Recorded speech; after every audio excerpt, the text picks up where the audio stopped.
Hello guys, welcome to the alias. और ये जो मोशन चैप्टर आपका चल रहा है उसका आखिरी टॉपिक है यूनिफॉर्म सर्कुलर मोशन। तो इसको आज कंप्लीट कर देंगे, फिर नेक्स्ट चैप्टर शुरू करेंगे फोर्स वाला, force and laws of motion.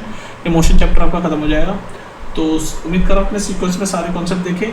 ये चैप्टर खत्म हो जाएगा, उसके बाद आप इंडेक्स क्वेश्चन देख लेना, प्लेलिस्ट में जाके एक्सरसाइज क्वेश्चन देख लेना, सब करा रखे हैं। एग्जाम्पलर एमसीक्यू भी देख सकते हो, वो भी करा रखे हैं। ठीक है, साइड चेक करा रखी है। और कोई भी डाउट हो तो कमेंट सेक्शन में पूछ सकते हो। बाकी टॉपिक वाइज अगर आप देखोगे तो सारे कॉन्सेप्ट आपको समझ आ जाएंगे। आज की वीडियो में छोटा सा टॉपिक है यूनिफॉर्म सर्कुलर मोशन क्या होता है। तो सबसे पहले तो यूनिफॉर्म तो हम बाद में पढ़ेंगे, पहले बताओ सर्कुलर मोशन क्या होता है। तो ये तो कॉमन सेंस से आप बता सकते हो। कोई भी ऑब्जेक्ट जब ऐसे सर्कुलर पाथ में घूम रहा है, मतलब कोई भी ये ऑब्जेक्ट है, मान लो ये ऐसे सर्कुलर पाथ में घूम रहा है सर्कुलर पाथ में, तो ऐसे मोशन को हम सर्कुलर मोशन बोलेंगे। लेकिन यूनिफॉर्म सर्कुलर मोशन कब बोलेंगे? अब ये वर्ड आपको, अगर आप सीक्वेंस में मेरी सारी वीडियोस देख रहे हो तो आपको यूनिफॉर्म वर्ड का मतलब अब तक समझ आ जाना चाहिए। जैसे हमने पढ़ा यूनिफॉर्म मोशन, तो यूनिफॉर्म मोशन क्या होता है? सिर्फ सर्कुलर अगर हम वर्ड हटा दें, सिर्फ यूनिफॉर्म मोशन की हम बात करें कि यूनिफॉर्म मोशन क्या होता है, तो मैंने आपको बताया था कि कोई भी ऑब्जेक्ट जब इक्वल डिस्टेंस कवर करता है इक्वल इंटरवल ऑफ टाइम में, मतलब अगर मान लो 1 सेकंड में मैं देखूं किसी ऑब्जेक्ट ने कितना डिस्टेंस कवर किया, फिर नेक्स्ट 1 सेकंड में देखूं, फिर नेक्स्ट 1 सेकंड में देखूं, तो इक्वल इंटरवल ऑफ टाइम है, हर एक सेकंड में ही देख रहा हूँ, और इक्वल इंटरवल ऑफ टाइम में इक्वल डिस्टेंस कवर कर रहा है। मान लो यहाँ पर पहले 0 से 2 मीटर चल गया, फिर 2 से 4 मीटर चल गया, फिर 4 से 6, तो आप देख रहे हो सब में 2-2 मीटर ही चल रहा है, हर सेकंड में 2-2 मीटर चल रहा है। तो ऐसे मोशन को हम बोलते थे यूनिफॉर्म मोशन, जब इक्वल इंटरवल ऑफ टाइम में इक्वल डिस्टेंस कवर कर रहा है। और नॉन यूनिफॉर्म किसको बोलते थे कि भाई टाइम इंटरवल तो इक्वली देख रहा हूँ मैं, मतलब मैं हर 1 सेकंड में मैं मेजर कर रहा हूँ, तो टाइम इंटरवल सेम है, पर जो डिस्टेंस वो कवर कर रहा है वो अनइक्वल है। जैसे मान लो पहले 1 सेकंड में उसने 0 से 2 मीटर तक पहुंच गया, फिर दूसरे 1 सेकंड में मान लो 2 से 5 मीटर तक पहुंच गया, फिर तीसरे 1 सेकंड में 5 से 6 मीटर तक पहुंच गया। तो आप देख रहे हो पहले सेकंड में 2 मीटर वो बढ़ा, फिर दूसरे सेकंड में 3 मीटर बढ़ा, फिर नेक्स्ट तीसरे सेकंड में सिर्फ 1 मीटर बढ़ा। तो आप देख रहे हो इक्वल इंटरवल ऑफ टाइम में अनइक्वल डिस्टेंस कवर कर रहा है, मतलब हर 1 सेकंड में मैंने मेजर किया, पहले सेकंड में 2 मीटर चल गया, अगले 1 सेकंड में 3 मीटर चल गया, फिर अगले 1 सेकंड में सिर्फ 1 मीटर ही चला। तो इस तरह के मोशन को हम बोलते थे नॉन यूनिफॉर्म। ये सब मैं डिटेल में आपको बता चुका हूँ, यहाँ पर थोड़ा सा मैं बस आपको आइडिया दे रहा हूँ। तो इसको बोलते थे नॉन यूनिफॉर्म मोशन जब इक्वल इंटरवल ऑफ टाइम में कोई भी ऑब्जेक्ट अनइक्वल डिस्टेंस कवर करे। तो देख लो अनइक्वल डिस्टेंस कवर हो रहा है इक्वल इंटरवल ऑफ टाइम में, और जब इक्वल टाइम इंटरवल में इक्वल डिस्टेंस कवर कर रहा है, तो ऐसे मोशन को हम बोलते थे यूनिफॉर्म मोशन। ठीक है, अब यहाँ पर बस वही चीज जब सर्कुलर मोशन में हो रही होगी, वही चीज जब सर्कुलर मोशन में हो रही होगी तो उसको हम बोलेंगे यूनिफॉर्म सर्कुलर मोशन। मतलब कहने का मतलब क्या है, यूनिफॉर्म सर्कुलर मोशन क्या है कि when an object moves in a circular path with uniform speed, when an object moves in a circular path with uniform speed. और यूनिफॉर्म स्पीड का मतलब आपको पता है, when an object cover equal distance in equal interval of time, uniform speed is called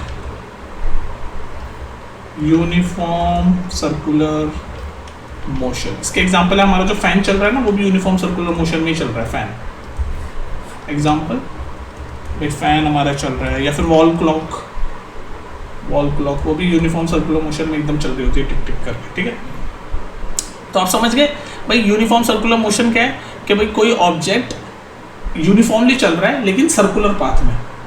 और uniform motion का मतलब आप समझ ही चुके हो कि जब कोई ऑब्जेक्ट इक्वल टाइम इंटरवल में इक्वल डिस्टेंस कवर करता है तो उसको हम बोलते हैं यूनिफॉर्म मोशन। तो यहाँ पर भी यूनिफॉर्म मोशन हो रहा है, मतलब इक्वल टाइम इंटरवल में इक्वल डिस्टेंस ही कवर हो रहा है, लेकिन वो सर्कुलर पाथ में कवर हो रहा है, इसलिए हम इसको बोलते हैं यूनिफॉर्म सर्कुलर मोशन। इसको हम बोलते हैं यूनिफॉर्म सर्कुलर मोशन। ठीक है, अब मैंने आपको, अगर आप सीक्वेंस में देख रहे हो तो मैंने आपको बताया था वेलोसिटी क्या होती थी। वेलोसिटी मैंने आपको एक्सप्लेन की थी। वेलोसिटी क्या होता था?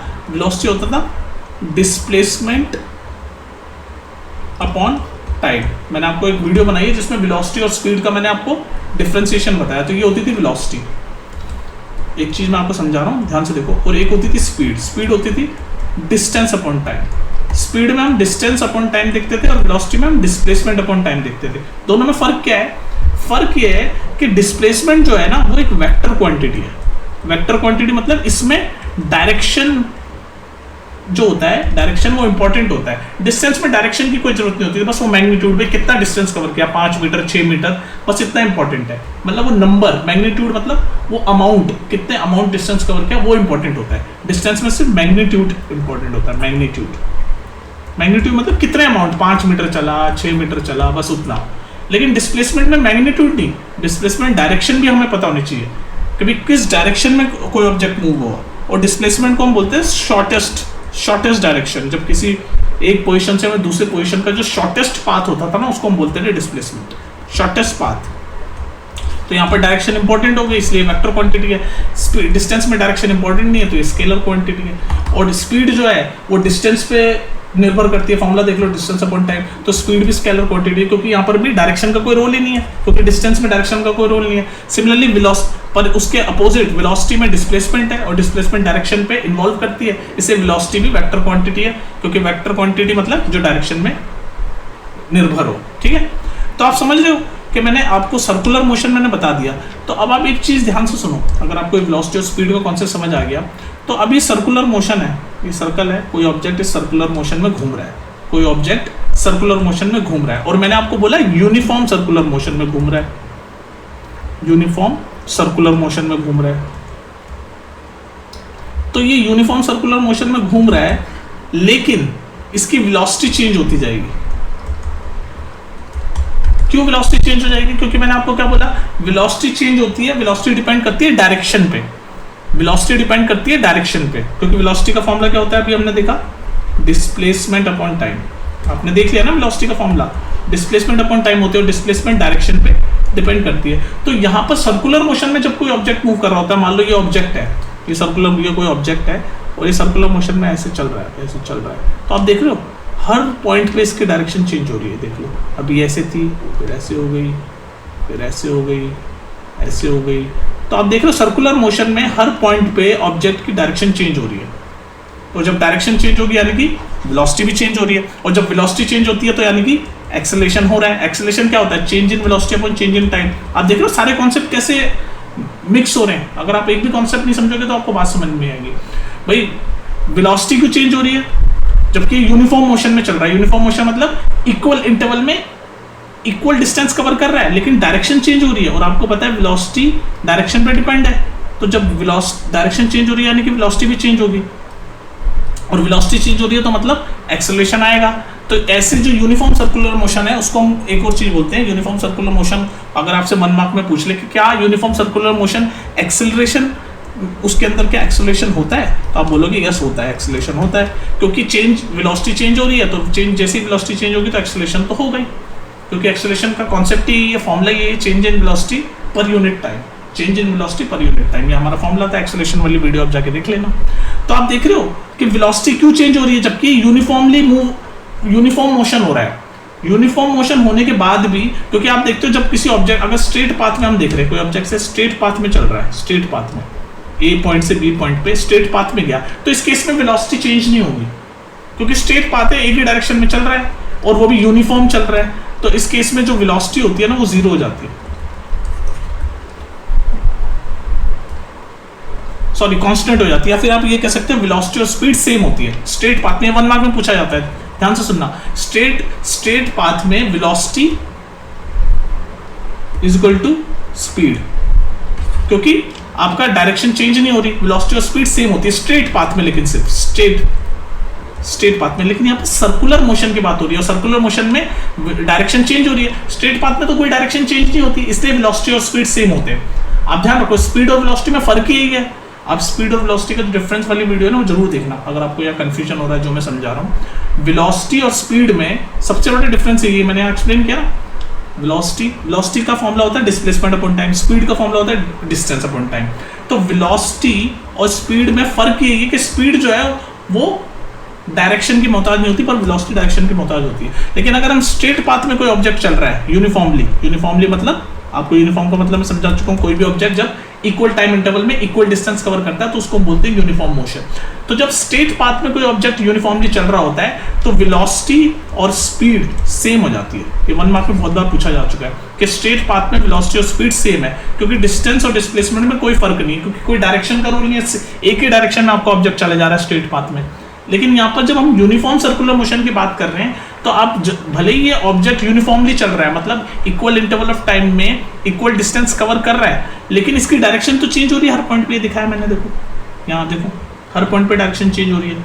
अभी यहाँ डायरेक्शन इस ऑब्जेक्ट की यहाँ है, फिर यहाँ है, फिर यहाँ है, ऐसे सीधे तो नहीं चल रहा ना, चेंज हो रही है, हर पॉइंट पे चेंज हो रही है। तो जब डायरेक्शन चेंज हो रही है तो यानी वेलोसिटी चेंज हो रही है, और वेलोसिटी चेंज हो रही है तो एक्सेलरेशन भी आएगी। किसी भी ऑब्जेक्ट की एक्सेलरेशन कब आती है? जब वेलोसिटी में चेंज होता है। Change in velocity upon change in time he acceleration होता है। तो आप समझ गए यूनिफॉर्म सर्कुलर मोशन का कॉन्सेप्ट। तो स्ट्रेट पाथ में वेलोसिटी कैसी होती है? कांस्टेंट होती है। स्ट्रेट पाथ में वेलोसिटी, अगर यूनिफॉर्म मोशन में कोई ऑब्जेक्ट चल रहा है स्ट्रेट पाथ में, तो उसकी वेलोसिटी कांस्टेंट रहेगी, हमेशा कांस्टेंट रहेगी। समझ आ रही ना आपको बात? मैंने आपको एक ग्राफ में भी समझाया था, आपको ऐसे ग्राफ में भी समझाया था, ऐसे वेलोसिटी और टाइम का जब ग्राफ बताया था, मैंने कहा यूनिफॉर्म मोशन में ऐसे आपका जब वेलोसिटी ऐसे चल रही होती है यूनिफॉर्म मोशन में, तो ये क्या है, यूनिफॉर्मली आपकी वेलोसिटी बढ़ रही है ना। और डिस्टेंस टाइम ग्राफ में मैंने आपको ऐसे समझाया था, डिस्टेंस टाइम ग्राफ में भी ऐसे समझाया था कि ये स्पीड आपकी कॉन्स्टेंटली बढ़ रही है। ठीक है, ग्राफ वाली वीडियो देख लेना अगर कन्फ्यूजन हो रही है। तो यूनिफॉर्म सर्कुलर मोशन में वेलोसिटी चेंज हो रही, आपकी डायरेक्शन चेंज हो रही है ऑब्जेक्ट की, तो डायरेक्शन चेंज होती है तो वेलोसिटी चेंज होती है, क्योंकि वेलोसिटी जो है वो डिस्प्लेसमेंट पे डिपेंड करती है, और डिस्प्लेसमेंट जो है उसमें डायरेक्शन पे डिपेंड करती है। ठीक है, अब आ जाओ सर्कुलर मोशन के कुछ न्यूमेरिकल कॉन्सेप्ट। जैसे अब नाम ही है सर्कुलर मोशन, तो सर्कल में घूम रहा हुआ ऐसे कोई भी ऑब्जेक्ट, ये सर्कल है और मान लो ये कोई ऑब्जेक्ट है, ठीक, ये ऑब्जेक्ट ऐसे सर्कल में घूम रहा है, ऐसे सर्कल में चल रहा है, सर्कल में चल रहा है। तो सर्कल का जो सर्कमफ्रेंस होता है, सर्कमफ्रेंस का फॉर्मूला पता है ना आपको? अब ये थोड़ा सा मैथ्स आ गया, आपने पढ़ा होगा। सर्कमफ्रेंस का फॉर्मूला होता है सर्कल का 2πr, ये आपको याद रखना पड़ेगा। सर्कमफ्रेंस मतलब ये बाउंड्री, ये पूरा जो बाउंड्री है जहाँ पर ये मोशन हो रहा है, सर्कुलर मोशन जहाँ ये हो रहा है, पूरी बाउंड्री, ये पूरी बाउंड्री, इसको बोलते हैं सर्कमफ्रेंस। तो इसका सर्कमफ्रेंस क्या होता है? सर्कमफ्रेंस का फॉर्मूला होता है 2πr, जहाँ पर r क्या होता है? रेडियस। r क्या होता है आपका? रेडियस। सर्कमफ्रेंस में r फॉर्मूला होता है 2πr और r होता है आपका रेडियस। ठीक है, अब मैं आपसे कोई क्वेश्चन पूछ लूँ, ऐसे क्वेश्चन बना दूँ आपसे, कोई क्वेश्चन बना दूँ कि अगर अब an object is moving, an object, अब मैं क्वेश्चन बना रहा हूँ एक आपके लिए, an object is moving in a circular path, ध्यान से सुनना, an object is moving in a circular path and it takes, and ये and लिखा मैंने शॉर्ट में, and it takes t time, and it takes t time for one round, t time for one round। ठीक है, और मैं आपसे पूछूं कैलकुलेट वेलोसिटी। आपको ये तो पता चली गया कॉन्सेप्ट से कि सर्कुलर मोशन में वेलोसिटी होती है क्योंकि आपकी स्पीड नहीं हो सकती, क्योंकि स्पीड में क्या है, डिस्टेंस अपॉन टाइम होता है, लेकिन सर्कुलर मोशन में हमेशा आप वेलोसिटी कैलकुलेट करते हो। वेलोसिटी क्यों? क्योंकि सर्कुलर मोशन में डायरेक्शन चेंज होती है और वेलोसिटी हमेशा डायरेक्ट डिस्प्लेसमेंट अपॉन टाइम होता है, जहाँ पर डायरेक्शन इंपॉर्टेंट होती है। तो सर्कुलर मोशन में हमेशा हम क्या कैलकुलेट करते हैं? वेलोसिटी। तो आपसे पूछ रहा है कि कभी कोई ऑब्जेक्ट है ऐसे सर्कुलर पाथ में चल रहा है और उसने टी टाइम लिया पूरा एक राउंड करने के लिए, मतलब यहाँ से शुरू हुआ और ये पूरा वापस आ गया, एक राउंड बनाया, तो उसमें उसने टी टाइम लिया। तो आपसे पूछा वेलोसिटी कैलकुलेट करो। तो आप पहले मुझे बताओ वेलोसिटी का फॉर्मूला क्या होता है, ये तो आपको पता होना चाहिए। वेलोसिटी का फॉर्मूला होता है, वेलोसिटी का फॉर्मूला क्या होता है? आप वेलोसिटी कैलकुलेट कर रहे हैं इस क्वेश्चन में, लेकिन आपसे स्पीड भी पूछ सकता है। आप देखो मैं आपसे पूछा वेलोसिटी का फॉर्मूला क्या है, चलो यहाँ पर मैं देखता हूँ कैलकुलेट वेलोसिटी एंड स्पीड। चलो आप दोनों कैलकुलेट करके बताओ। क्वेश्चन समझ आ गया ना आपको? एक ऑब्जेक्ट सर्कुलर पाथ में घूम रहा है और उसने टी टाइम लिया एक राउंड करने में, तो आपसे पूछा कैलकुलेट करो उसकी वेलोसिटी भी और स्पीड भी, दोनों चीजें कैलकुलेट करो। तो पहले बताओ वेलोसिटी क्या होती है? Displacement upon time. और स्पीड क्या होती है? Distance upon time. तो मुझे बताओ पहले ये कितना डिस्टेंस, स्पीड अगर मैं निकालूं तो कितना डिस्टेंस इसने कवर किया? तो डिस्टेंस मतलब ये पूरा सर्कमफ्रेंस, ये ऐसे चलता गया पूरा सर्कुलर, तो सर्कमफ्रेंस कितना होता है सर्कल का? 2πr। तो डिस्टेंस हो गया 2πr अपॉन टी, तो स्पीड आ गई 2πr अपॉन टी। भाई डिस्टेंस मतलब ये पूरा डिस्टेंस कितना कवर किया? ये पूरा डिस्टेंस, उसको डायरेक्शन से कोई लेना देना नहीं, बस ये पूरा डिस्टेंस है सर्कुलर। तो आपको पता ही है सर्कल का सर्कमफ्रेंस क्या होता है, ये तो नॉर्मल मैथ्स का फॉर्मूला है सर्कमफ्रेंस। सर्कल का सर्कमफ्रेंस का फॉर्मूला होता है 2πr। तो डिस्टेंस हो गया 2πr, ये पूरा डिस्टेंस कवर किया गोल, अपॉन टाइम। तो 2 पाई आर, टाइम क्वेश्चन में दे रखा है टी, तो स्पीड हो गई 2 पाई आर बाई टी। तो ये वाला पार्ट हमने कर दिया, स्पीड वाला पार्ट। अब वो पूछा वेलोसिटी कितनी है, अब देखो यहाँ फंस हो गया आप। वेलोसिटी कहता है डिस्प्लेसमेंट अपॉन टाइम। तो मुझे आपसे आप बताओ कि अगर कोई ऑब्जेक्ट यहाँ से शुरू हुआ और उसने एक राउंड ले लिया तो उसकी डिस्प्लेसमेंट कितना हुई। अब अगर आपने मेरी डिस्प्लेसमेंट वाली वीडियो नहीं देखी होगी तो आप फंस जाओगे यहाँ पर। डिस्प्लेसमेंट क्या होती थी, मैंने आपको कॉन्सेप्ट समझाया था कि जब इनिशियल पोजीशन और फाइनल पोजीशन सेम होती है तो डिस्प्लेसमेंट क्या होता है, जीरो, क्योंकि डिस्प्लेसमेंट डायरेक्शन पे डिपेंड करती है। तो यहीं से शुरू हुआ और घूम के यहीं आ गया तो डिस्प्लेसमेंट हो गई जीरो, और टाइम तो जीरो, वेलोसिटी होगी आपकी जीरो, वेलोसिटी होगी आपकी जीरो। अब देखो मैं आपको और कंफ्यूज नहीं करना चाह रहा इस क्वेश्चन में। होता है कि अभी आप 9th के बच्चे हो तो यहाँ पर ये जो वेलोसिटी है ना, बेसिकली ये जो जीरो आ रही है ये एवरेज वेलोसिटी होती है। मैं आपको और कंफ्यूज नहीं करना चाह रहा, बस मैं आपको ये कॉन्सेप्ट समझा रहा था कि सर्कुलर मोशन में जो सर्कमफ्रेंस होता है वो 2 पाई आर होता है, जहाँ आर होता है वो सर्कल का रेडियस। और वेलोसिटी का मैं कॉन्सेप्ट आपको थोड़ा सा रिवाइज करवाने वाला था कि डिस्प्लेसमेंट में इनिशियल पोजीशन और फाइनल पोजीशन हम देखते हैं। तो जब इसने 1 राउंड लिया तो इनिशियल पोजीशन और फाइनल पोजीशन उसकी सेम हो गई तो वो जीरो हुआ, तो एवरेज वेलोसिटी जीरो हो गई। हालांकि अगर आप बड़ी क्लास में और आगे जाओगे तो एक इसके साथ साथ टेंजेंशियल वेलोसिटी भी लग रही होती है, उसको कैलकुलेट करके आपका वेलोसिटी कुछ ना कुछ आ जाती है, लेकिन एवरेज वेलोसिटी जीरो ही रहती है। अगर आपको ये बात समझ नहीं आई तो इसको आप भूल सकते हो। मोटा मोटी मैं आपको क्या समझाना चाह रहा था 9th क्लास के बच्चों के हिसाब से कि सर्कुलर मोशन है तो सर्कुलर मोशन में जो सर्कमफ्रेंस होता है वो 2 पाई आर होता है। इसमें क्वेश्चन आते हैं इसलिए मैं समझा रहा हूँ सर्कमफ्रेंस आपका क्या होता है। सर्कमफ्रेंस होता है 2 पाई आर, ठीक है। और अगर आपसे मैं पूछूं कि भाई स्पीड वेलोसिटी या स्पीड कैलकुलेट करो तो स्पीड होती है डिस्टेंस अपॉन टाइम, तो डिस्टेंस हो गया पूरा डिस्टेंस। मैं समझाना चाह रहा था पूरा डिस्टेंस का मतलब होता है 2 पाई आर, तो स्पीड होगी 2 पाई आर। और अगर इस पूरे डिस्टेंस को कवर करने में टी टाइम लग रहा है तो स्पीड होगी 2 पाई आर टी, जहाँ पर आर होता है रेडियस। ये मैं एक्सप्लेन करना चाह रहा था आपको, ठीक है। स्पीड आ गई आपकी 2 पाई आर। चलो फिर मिलते हैं नेक्स्ट वीडियो में, और इससे रिलेटेड अगर आपको कोई डाउट हो तो मुझसे पूछ लेना।